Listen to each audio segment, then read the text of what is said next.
Hello दोस्तों, नमस्कार, अस्सलाम वालेकुम। मेरा नाम अब्दुल अंसारी है और मैं आज आप लोगों को बतलाने वाला हूँ हज़रत मोहम्मद साहब का एक बतलाया हुआ अमल। जो हज़रत मोहम्मद साहब के पास एक इंसान आया, एक शख्स आया और हज़रत मोहम्मद साहब से पूछा कि नबी साहब, मुझे बहुत ज़्यादा गरीबी झेलना पड़ता है और मैं बहुत ज़्यादा गरीब हूँ और मेरी गरीबी कैसे दूर हो। तो नबी साहब ने ये अमल बतलाया था, जो मैं अमल आज मैं आप लोगों को बतलाऊँगा। तो इस वीडियो को पूरा का पूरा देखिएगा ताकि आपको इस वीडियो से पूरा का पूरा लाभ उठा सको। देखिए भाइयों और बहनों, नबी साहब कौन थे ये तो सभी लोग जानते हैं।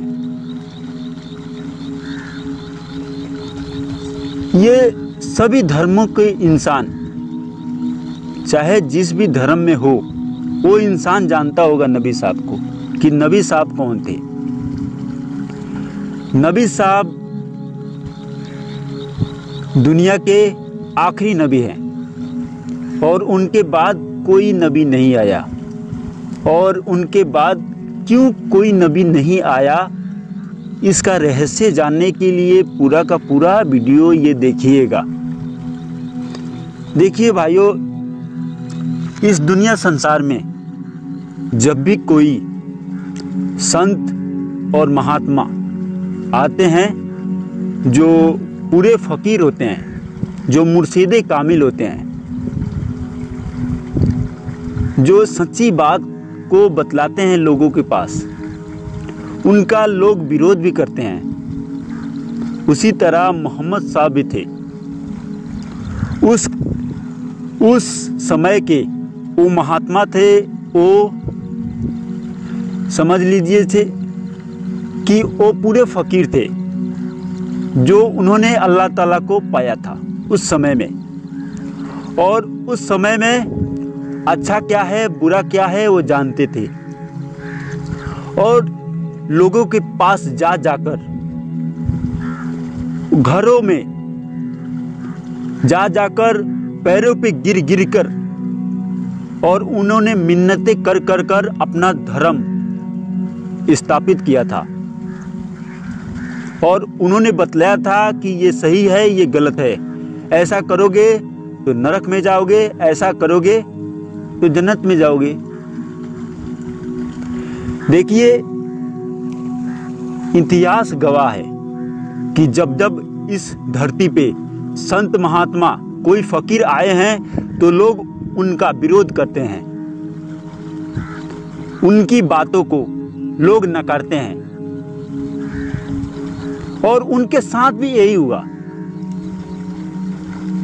और ये सबके साथ हुआ, जितने भी संत आए सबके साथ हुआ, जितने भी पूरे फकीर आए वो सबके साथ हुआ। कोई खाली नहीं गया इस दुनिया संसार से बिना जिल्लत झेलकर, क्योंकि ये शैतानों का देश है, काल का देश है। और काल अपना यहाँ प्रभाव तो जरूर छोड़ेगा, क्योंकि लोगों को डरा सकूं, लोग मेरे बस में रहें, ऐसा तो लोगों को भावना जरूर पैदा करना पड़ेगा।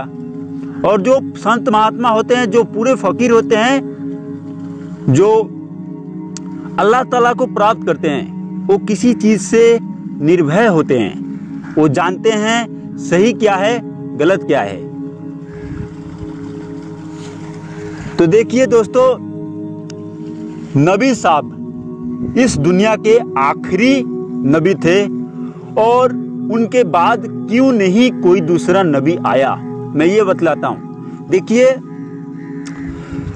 उनके पहले के हिस्ट्री में बतला रहा हूँ। उनके पहले आप चले जाइए, कितने पीर पैगंबर आए और कितने गए, पर नबी इस दुनिया संसार में एक ही क्यों आया। देखिए, उनके जाने के वक्त लोगों ने उनको इतना ज्यादा टॉर्चर कर दिया इतना ज़्यादा उनको बेबस कर दिया। आप जानते नहीं हैं कि उनके परिवार के साथ लोगों ने क्या क्या किया, और उन्होंने गुस्से में आकर बोला था कि इस धरती पे अब कोई नबी, कोई पैगंबर नहीं आएगा। और संत महात्मा की बात कभी झूठी नहीं हो सकती। ब्रह्मांड पलट जाए पर उनकी बातें कभी गलत हो ही नहीं सकती। चाहे जिस भी धर्म में आए हों, वो एक बार अपने मुंह से जो बात बोल दें वो कभी पलटेगी नहीं। पलट जाए बात ब्रह्मांड, पर संत महात्मा की बात नहीं पलटती। तो उनके जाने के बाद देखिए, दूसरा धर्म में जब भी कोई संत महात्मा आया है और दूसरा ही धर्म में कोई संत महात्मा आया और लोगों को बतलाया, पर मुस्लिम धर्म में आज तक कोई ऐसा अब नबी नहीं आया, अभी तक नबी नहीं आया। देखिए, आप मानो या ना मानो, मेरा काम है सच्चाई को बतलाना। अगर जिसको भी बुरा लगा हो, जिसको भी चार गालियां देना चाहता है, बेशक मेरे कमेंट बॉक्स में लिख सकता है, पर एक बार जरूर सोचिएगा, गाली आप दोगे तो आपका ही जबान खराब होगा, आपकी ही गलती होगी। क्योंकि मैं जो सच्चाई है वही मैं बतलाने का प्रयास कर रहा हूं।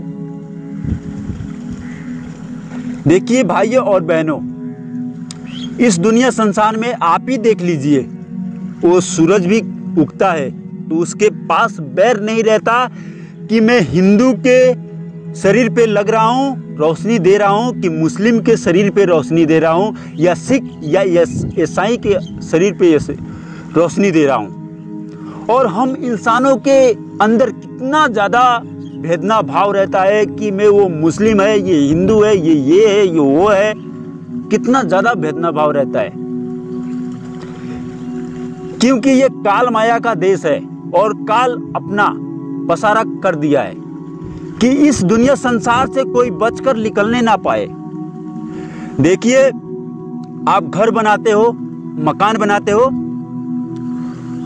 और आप उसके अंदर खिड़की छोड़ते हो, दरवाजा छोड़ते हो अपने निकलने के लिए। और आपका घर, आपका शरीर जिसने बनाया, जिस मालिक ने बनाया, वो सोच समझ के नहीं बनाया होगा। आप एक घर बनाते हो तो इतना ज़्यादा सोचते हो कि ऐसा बनाऊंगा तो ऐसा रहेगा, ऐसा बनाऊंगा तो ऐसा होगा। हाँ, और जो मालिक आपका घर बनाया, आपका शरीर बनाया, वो सोच समझ के नहीं बनाया होगा कि कभी मिलने का इसको जरूरत पड़ी तो इसी शरीर में ही बैठकर वो मिल ले। तो जिसे भगवान कहते हैं आप, जिसे गॉड कहते हैं, जिसे अल्लाह ताला कहते हैं, वो उनसे मिलने का रास्ता आपके ही अंदर है, किसी मंदिर या मस्जिद में नहीं है। मंदिर मस्जिद क्यों बनाया गया? अगर आज के दौर में मंदिर मस्जिद नहीं रहता तो लोग भगवान को, अल्लाह ताला को भूल जाते। इसीलिए मंदिर और मस्जिद बनाया गया है। पर सोचेंगे लोग कि मैं मंदिर या मस्जिद में ही जाकर और अगरबत्ती खिलाकर और सिर्फ 4 बार उठक बैठक कर लूं और थोड़ा दुआ मांग लूं और अल्लाह के पास चला जाऊं तो ये गलत बात है। देखिए, मोहम्मद साहब साधना करते थे पहाड़ की गुफा में बैठकर, और सारे 22 बरस लग गए कुरान शरीफ को बनाने के लिए। देखिए मुसलमान भाइयों, अगर सही जानकारी होगी कुरान शरीफ के बारे में तो आपको यह भी जानकारी होगी कि कुरान शरीफ कैसे बना। एक एक लफ्ज, सारे 22 बरस लग गए कुरान शरीफ को तैयार करने में। बेशक ये कुरान की सारी आयतें आसमानी हैं, आसमान से आई हैं, पर उनको लाने वाला मोहम्मद साहब थे और उन्होंने बतलाया कि ऐ इंसानों, इस शब्द को ऐसे लिखो, ये अल्लाह का हुक्म है। वो अल्लाह से बातें करते थे। अब जैसे मोबाइल पे ही बात कर लीजिए, ठीक है, मैसेज पे ही बात कर लीजिए, कितना दूर बैठा हुआ इंसान से भी बात कर सकते हैं। तो जो इंसान इस शरीर में बैठकर उस मालिक की तपस्या करेगा, वो उसके पास जा सकता है कि नहीं जा सकता है? क्योंकि भगवान का अंश, अल्लाह का अंश तो आपके ही अंदर है, किसी मंदिर में या किसी मस्जिद में नहीं है भाई। मैं ज्यादा लेक्चर नहीं देना चाहता, आप भी समझदार हो, समझ गए होंगे कि कुर्बानी किस चीज की कहा जाता है और किस चीज का नहीं।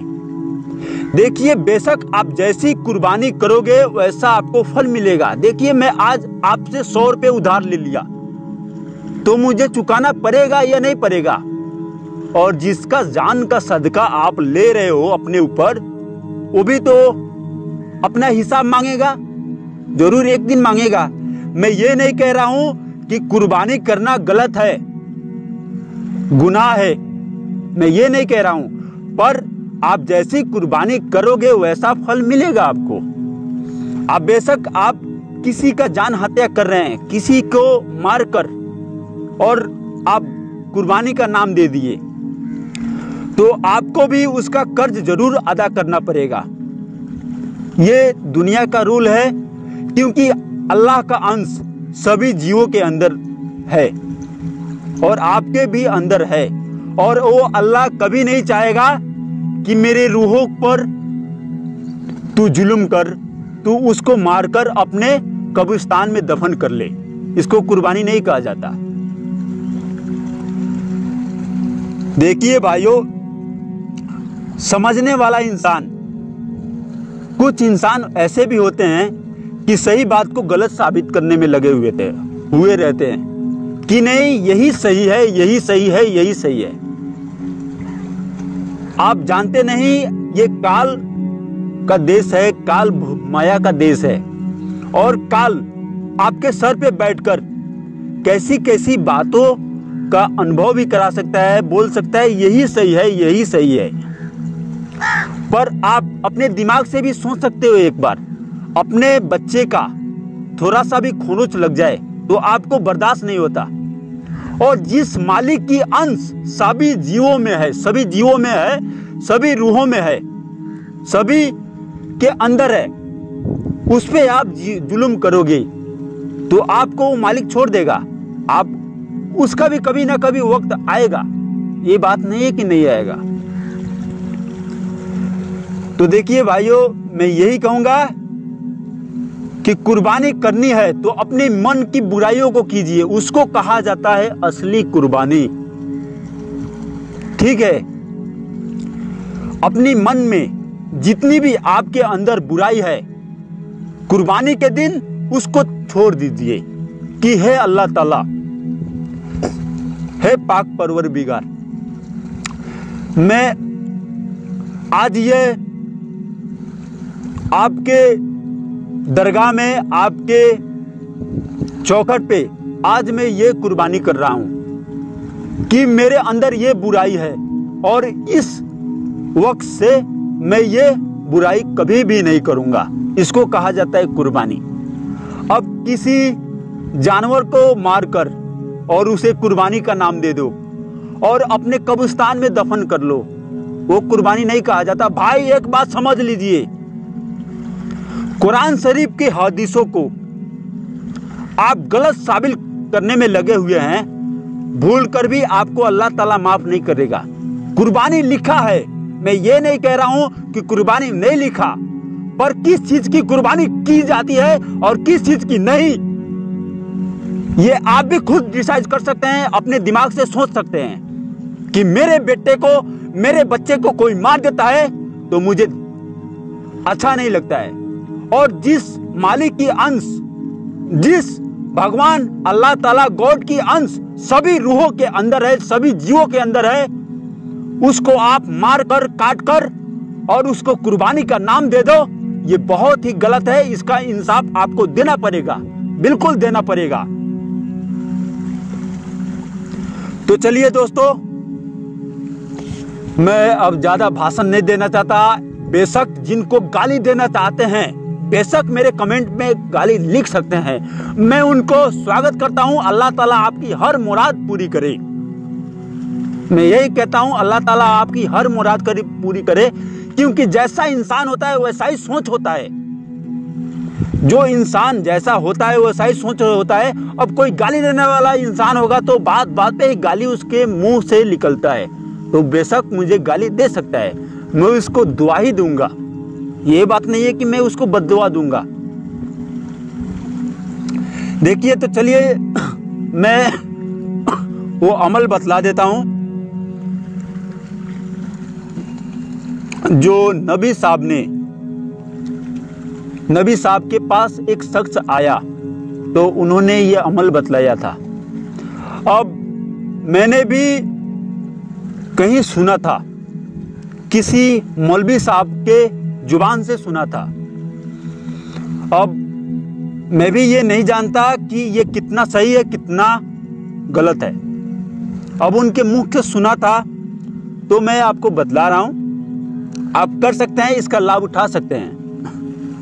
और मोहम्मद साहब का बतलाया हुआ कोई भी अमल अगर दिल से कर लेंगे तो कभी जाया नहीं जाएगा। मुझे पूरा का पूरा विश्वास है, पूरा का पूरा गारंटी है। देखिए, 41 दिन की अमल है। जो भी लोग परेशानी में डूबे हुए हैं और उनका कोई काम सही से नहीं बन पा रहा है या गरीबी झेल रहे हैं, तो इस अमल को जरूर करें, पर एकदम गुप्त रख के करें, किसी को बतलाएं मत। क्योंकि जो इंसान गुप्त रख के कोई भी काम करता है उसी को सफलता मिलती है। तो ध्यान से सुनिए, इस अमल को आप कभी भी शुरू कर सकते हो। जिस दिन आपको लगे कि मैं इस दिन से मालिक की इबादत करूं, उस दिन से ये अमल स्टार्ट कर सकते हैं। और मन में विश्वास ही सबसे ज्यादा, आपके अंदर विश्वास ही सबसे ज्यादा महत्वपूर्ण होता है। देखिए, ये अमल एकदम पाक साक रह के कीजिएगा और 5 वक्त का नमाज जरूर अदा कीजिएगा, ठीक है।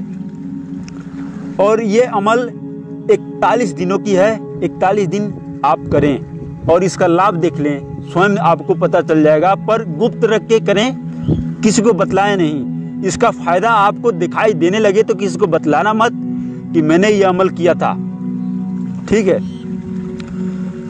तो ध्यान से सुनिए, वो कौन सी आयत है जिसकी आपको तिलावत करनी है 41 दिनों तक। कुल्लहु अल्लाहु अहद अल्लाहु समद लम यलिद व लम यकुल लहु कुफुवन अहद, यही आयत है।